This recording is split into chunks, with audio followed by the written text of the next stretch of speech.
Hello, I'm Samira Lakhal-Littleton. I'm Associate Professor of Cell Physiology and MRC Senior Non-Clinical Research Fellow at the University of Oxford. This year, I'm the recipient of the Physiological Society's Bayliss Starling Prize Lecture, which I'll give on July 15th.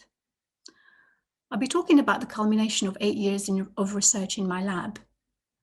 Our discoveries during that time have changed our understanding of iron control in physiology.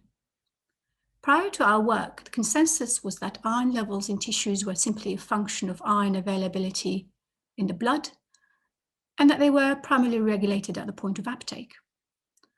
Our work has shown that many tissues use regulated iron export as an active mechanism of local iron control. Furthermore, we've shown that disruption of this regulated iron export is sufficient to impair physiological function in the heart, vasculature, kidney, and liver.